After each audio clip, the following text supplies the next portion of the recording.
সুপ্রিয় দর্শক, আসসালামু আলাইকুম। নিউজ 24 এর আজকের সর্বশেষ সংবাদে আপনাদেরকে স্বাগতম। প্রথমেই জানিয়ে দিচ্ছি সংবাদ শিরোনাম।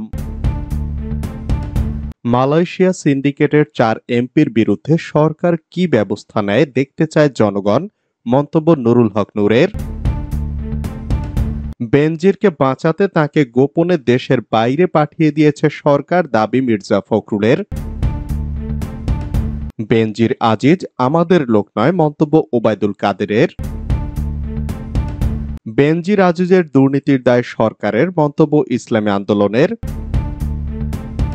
দুর্নীতি আর সন্ত্রাসের প্রতীক তারেক রহমানই বিএনপির দুঃশাসনের মুখ, মন্তব্য পররাষ্ট্রমন্ত্রীর। মেড ইন ইন্ডিয়ার সরকারকে জনগণ বর্জন করেছে, মন্তব্য গয়েশ্বরচন্দ্র রায়ের। এতক্ষণ শুনছিলেন সংবাদ শিরোনাম। পুরো খবর পেতে ভিডিওটি শেষ পর্যন্ত দেখুন। সর্বশেষ সংবাদ পেতে চ্যানেলটি সাবস্ক্রাইব করুন। এবার বিস্তারিত। মালয়েশিয়া সিন্ডিকেটের 4 এমপির বিরুদ্ধে সরকার কি ব্যবস্থা নেয় দেখতে চায় জনগণ, যা বললেন নুরুল হক নূর। মালয়েশিয়া সিন্ডিকেট বা চক্রের সঙ্গে জড়িত 4 সংসদ সদস্যের বিরুদ্ধে সরকার কি ব্যবস্থা নেয় তা জনগণ দেখতে চায় বলে মন্তব্য করেছেন গণ অধিকার পরিষদের সভাপতি নুরুল হক। তিনি বলেছেন, সিন্ডিকেটের কারণে এই সরকারের আমলে 3বার মালয়েশিয়ার শ্রম বাজার বন্ধ হয়েছে, তবে সরকার সতর্ক হয়নি। মঙ্গলবার বিকেলে জাতীয় প্রেস ক্লাবের সামনে আয়োজিত বিক্ষোভ সমাবেশে এসব কথা বলেন নুরুল হক। বিক্ষোভ সমাবেশে নুরুল হক বলেন, গণমাধ্যমে মালয়েশিয়া সিন্ডিকেটের সঙ্গে জড়িত 4 এমপি, সাবেক অর্থমন্ত্রী মোস্তফা কামাল, ফেনীর নিজাম হাজারী, ঢাকার বেনজির আহমেদ ও জাতীয় পার্টির এমপি মাসুদ উদ্দিনের নাম এসেছে। একজন অর্থমন্ত্রী তার স্ত্রী কন্যাকে নামিয়েছেন আদম ব্যবসায়। ফেনীর নিজাম হাজারীর বিরুদ্ধে এর আগেও পত্রপত্রিকায় নিউজ হয়েছে। গণ অধিকার পরিষদের সভাপতি আরো বলেন, তিনি 450 কোটি 500 কোটি টাকায় ফেনীতে বাংলো করেছেন। এত টাকা তিনি কোথায় পেলেন? তার পূর্বপুরুষ কি কেউ জমিদার ছিলেন? সরকার দুর্নীতির বিরুদ্ধে জিরো টলারেন্সের কথা বলে, ওবায়দুল কাদের অনেক কথা বলেন, অথচ ওবায়দুল কাদের ফেনীতে গেলে তার বাসায় থাকেন। তারা সরকারের ঘনিষ্ঠ। সরকার কি পারবে তাদের বিরুদ্ধে ব্যবস্থা নিতে? এমন প্রশ্ন রেখে নুরুল বলেন, জনগণ দেখতে চায় সরকার মালয়েশিয়া সিন্ডিকেটে জড়িত 4 এমপির বিরুদ্ধে কি ব্যবস্থা নেয়। সরকার অবৈধভাবে ক্ষমতায় থাকতে প্রতিষ্ঠানগুলো ধ্বংস করে আজিজ বেনজির তৈরি করেছে বলে দাবি করেন ডাকসুর সাবেক এই ভিপি। তিনি বলেন, বেনজির স্ত্রীর নামে সম্পদ ক্রয়ে সম্রাট শাহজাহানকেও ছাড়িয়ে গেছে। সরকারের দুর্নীতি, অনিয়ম, লুটপাট নিয়ে কথা বললে ওবায়দুল কাদের বিএনপি 18 থেকে 20 বছর আগে কি করেছে সেটার সঙ্গে তুলনা করে। এরকম একটা অপদার্থ ফ্যাসিস্ট সরকারের অধীনে আমরা আছি। শুধু মালয়েশিয়া নয়, মধ্যপ্রাচ্যেও আমাদের শ্রমবাজারের সংকট। মধ্যপ্রাচ্যে বাংলাদেশি ইমামদের সুযোগ থাকলেও সরকারের অযোগ্যতার কারণে আমরা কাজে লাগাতে পারছি না।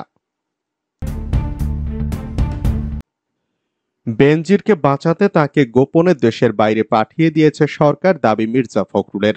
সাবেক পুলিশ প্রধান বেনজির আহমেদকে বাঁচানোর জন্য সরকার গোপনে তাকে দেশের বাইরে পাঠিয়ে দিয়েছে বলে অভিযোগ করেছেন বিএনপির মহাসচিব মির্জা ফখরুল ইসলাম আলমগীর।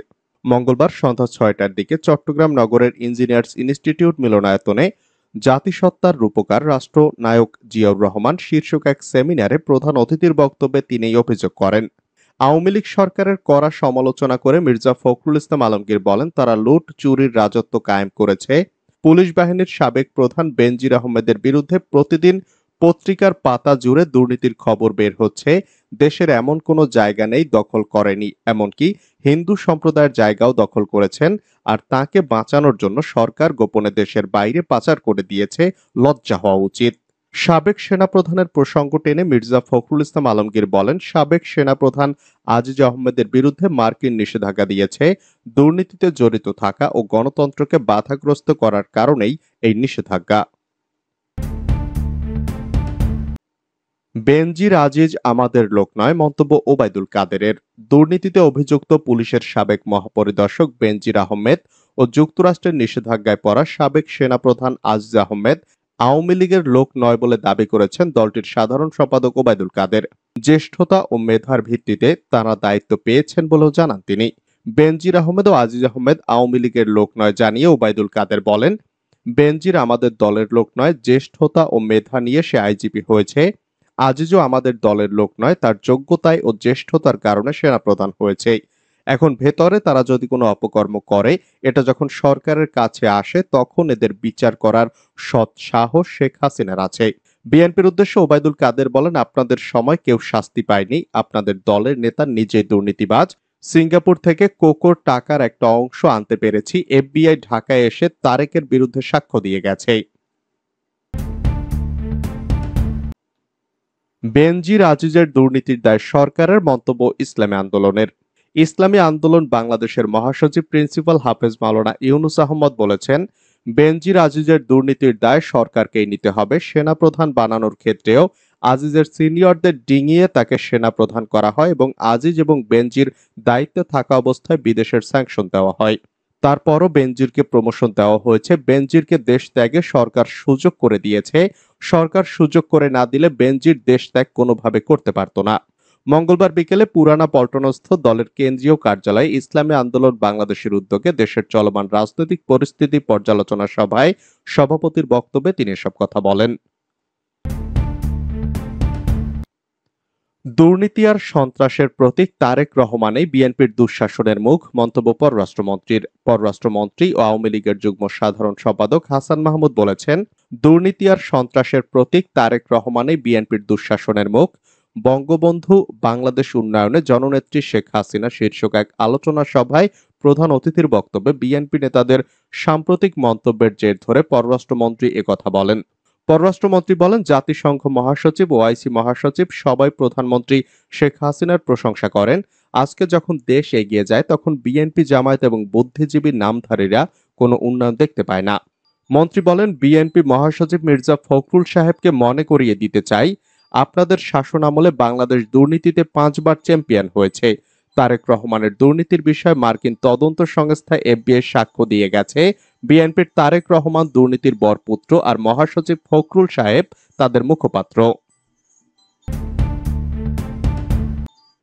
মেড ইন ইন্ডিয়ার সরকারকে জনগণ বর্জন করেছে, মন্তব্য গয়েশ্বর চন্দ্র রায়ের। বিএনপির স্থায়ী কমিটির সদস্য বাবু গয়েশ্বর রায় বলেছেন, জাতীয় নির্বাচনে কেন্দ্রে কিছু গরু ছাগল দেখা গেছে, এবার তাও দেখা যায়নি। মাত্র 7% ভোটার অংশ নিয়েছেন।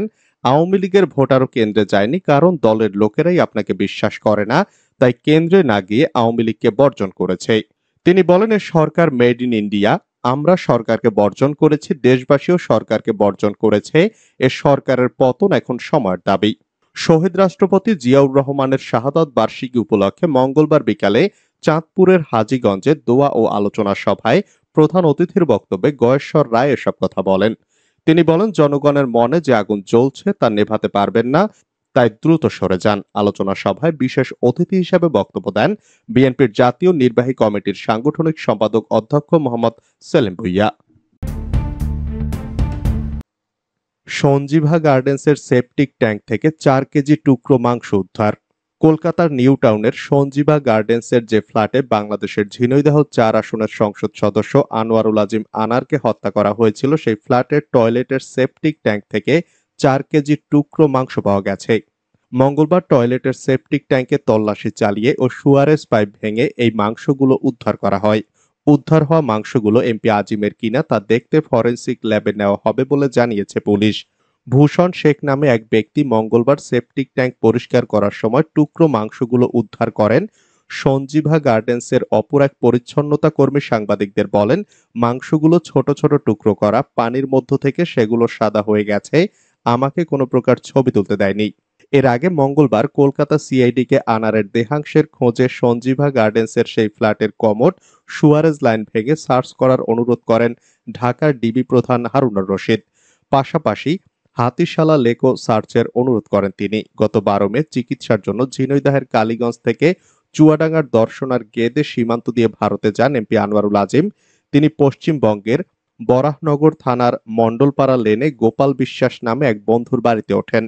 পরদিন ডাক্তার দেখানোর কথা বলে বাড়ি থেকে বের হন। এরপর থেকেই রহস্যজনকভাবে নিখোঁজ হন আনোয়ারুল আজিম।